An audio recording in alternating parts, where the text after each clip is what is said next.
Professor. I was gonna.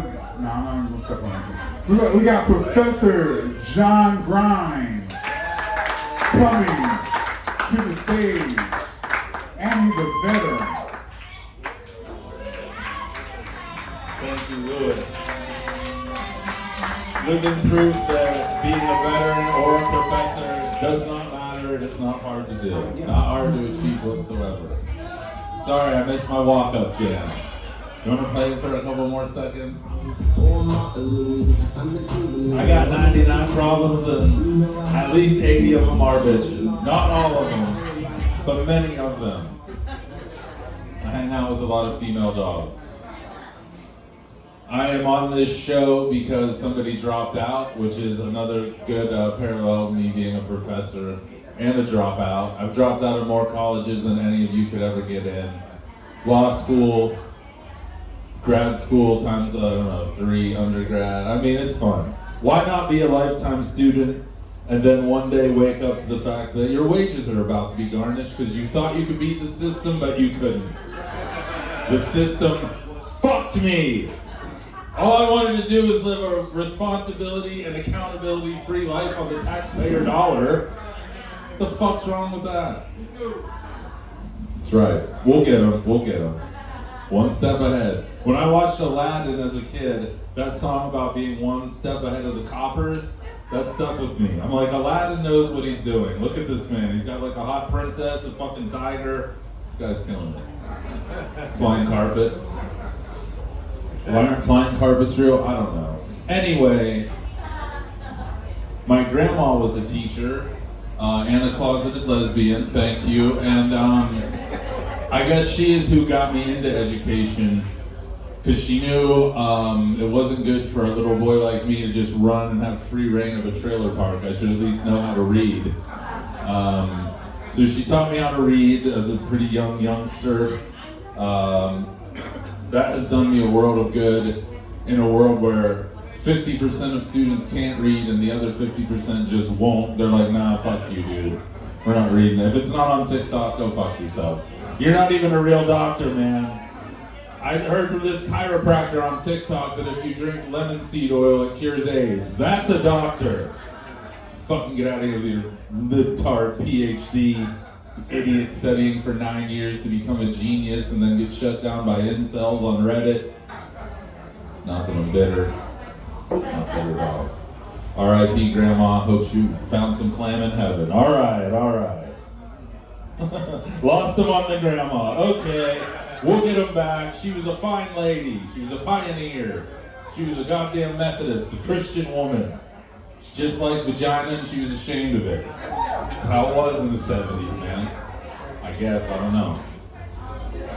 So yeah, students, I wanted to be one of those teachers that was cool, you know, like, I'm gonna learn as much from them as they learn from me, and I'm gonna like wear my hat backwards and teach them about Shakespeare with Kendrick Lamar lyrics or some shit like that. Like, I'm gonna be a pioneer of this fucking education. You don't know about me.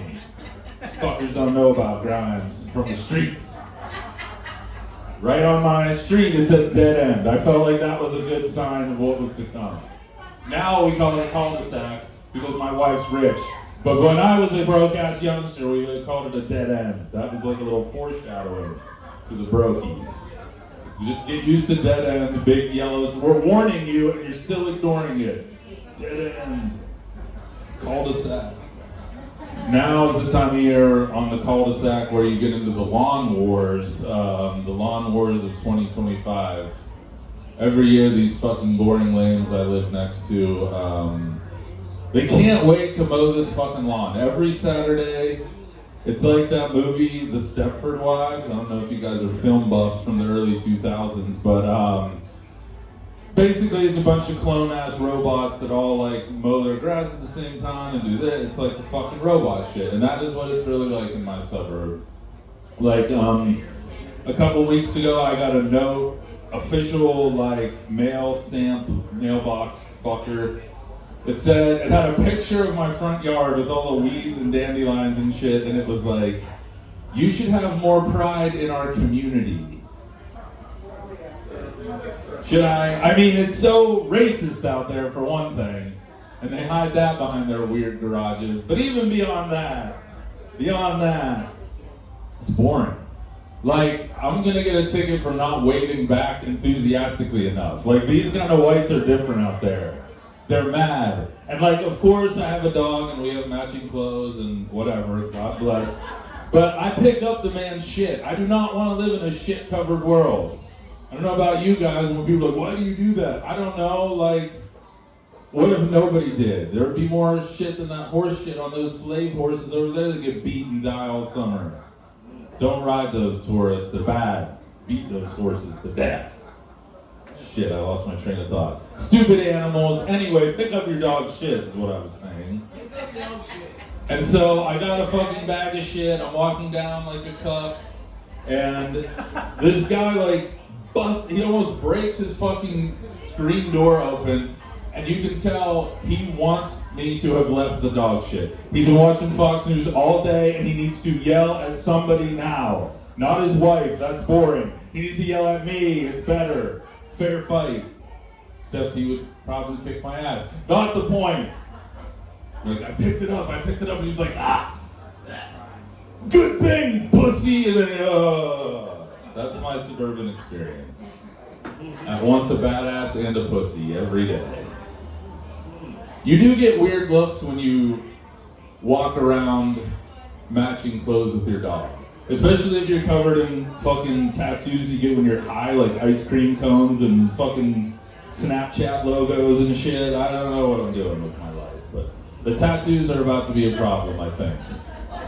None of them are MS-13. I'm MS-12. I'm cool. I haven't made it to 13 yet. That's the final step. It's like Scientology. You start at MS-1, and the more you pay, you be MS-13. It's kind of like the mafia. You can't be a made gangster. Yes, woo for the mafia. I just did a Sopranos rewatch. It's good. But you can't be a made man or woman, probably only man, let's be honest, unless you're full Italian. So you can't be MS-13 unless you're full Mexican. So I can only make it to 12. Enough about my gang affiliations. God, I'm getting off on some tangents here. One thing that sucked about school for me was being poor, because in the 90s this shit came out called Jordans, as Lewis mentioned, and apparently the $90 budget for a pair of these sneakers would have bankrupted my family for generations, because I never got a pair until I was 30 years old. Thanks, Mom. Thanks, Grandma. Where were you at on that one? Thought lesbians love basketball. So again, she was a pioneer. There was no WNBA for my grandma. She could have been fucking wearing a comics jersey or whatever. I'm a basketball fan. But like this one kid, this one year, 5th grade, I got fake Jordans from a pop-up tent, also known as a flea market, also known as a swap meet. And these lasted me about 2 hours into the school day for this little fuckface named Matt McEwen, real name, called me out in front of Carrie Longstreet, real name, and ruined my fucking life for like 6 years. Because then Carrie Longstreet became his girlfriend, and he had real Jordans, and his dad got divorced, and he went bald, and he had one of those BMW convertibles that looks like a cock. Family had so much money, and I had nothing. Matt McEwen, fuck you. And guess what? I looked up Matt McEwen on Facebook. Ugly, bald. I win. I'm a winner, in case you couldn't tell that. I'm a winner, man. And that is why you don't not buy your kids Jordans. They become a fucking resentful, bitter freak when they're 40 and yell at innocent, nice people in a bar so they can get attention. I do like poor people food. I still eat a lot of poor food. I eat a lot of meals from various gas stations, not just Sheetz, although that is my preference. Fuck Wawa, Sheetz for life. If you get that joke, you're cool. It's like, John, put a fucking, we have the phone list thing, shopping list, whatever. Put anything on there. Whole Foods, fucking Harris Teeter, Nicer Food Lions. I'm like, no, I would like 3 hot dogs that have been rotating for about 4 hours and people breathing on them and shit. I want that. and I want to reach into a bin with just loose hot dog buns. I want to dig through a bunch. I don't know if you guys eat Quick Trip hot dogs, but that is their philosophy. Go fuck yourself if you're eating this, basically, is what the menu board says. You open a goddamn dresser drawer of hot dog buns and just, it's America, man, I love it. I love being an American patriotic pig. I love it. I love America, I love junk food. My mom did a lot of fusion cuisine. She did her best with the ingredients God gave us. He gave us about the same quality ingredients for eating as he did living. Low quality, a lot of sawdust substituting his cheese, shit like that. But my mom was good at fusing. She would fuse stuff like chicken nuggets and mac and cheese. We've all had this, right? It's about $3 if you buy it at a nicer Food Lion. If you go to one of these asshole whitey honky establishments and you cut up chicken nuggets and put it in mac and cheese, it's about $48, and they look at you like an asshole if you don't eat it. Well, yeah, that's how we make it. It's fucking grass-fed. This chicken went to college. Your fucking idiot chicken didn't do shit. This chicken ate only healthy chicken his whole life. You can taste the cannibalism. It's good. We only kill these chickens while they're babies over the head. Wow, delicious. But we don't put them in the machine. We kill them artisanally, one at a time. We talk to it before we murder it. We want to know how it feels. $48, please. Hot dog, what fucking Fox's Hole in the Wall? $11 fucking dollars. Fox's Hole in the Wall. How about go fuck yourself in a hole in the wall? Sheetz hot dogs, 4 for $10, 4 for $2, I don't know.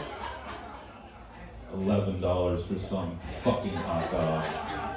And we pay it, why? I'm a foodie, ooh, I'm a millennial foodie. I fucking hate being a millennial. I hate everything we say, everything we do, everything we stand for, everything we believe in. I hate being this age.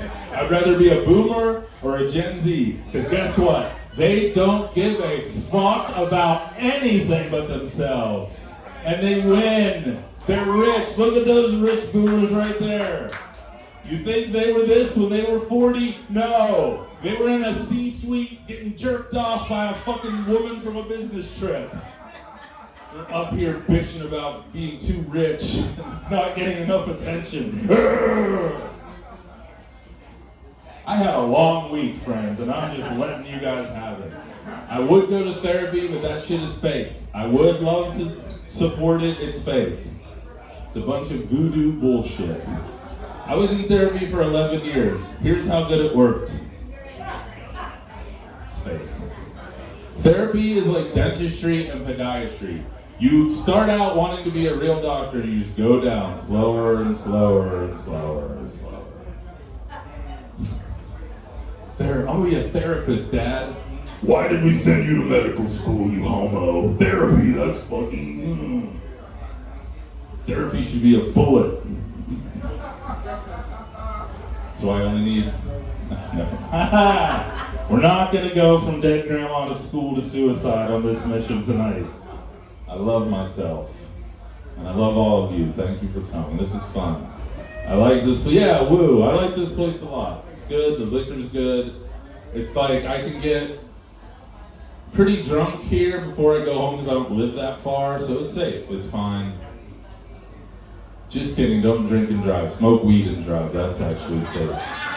Hell yeah. The problem with being too high to drive is you don't know until you're driving and you're too high to do it. And you're just like, oh boy. So then what I like to do is I put on WHQR. If you're a slob, that's NPR symphony music. And I crank that shit. I put it so loud. And then you get that tunnel weed vision, and it's like you're in a movie. You're like, God damn, this is some epic shit. And there's like, and you're just like, ah. Well, I might as well keep smoking. I'm already driving, fuck it. I'm already driving, fuck it. I'm right, I'm John Grimes, guys. Have a good night.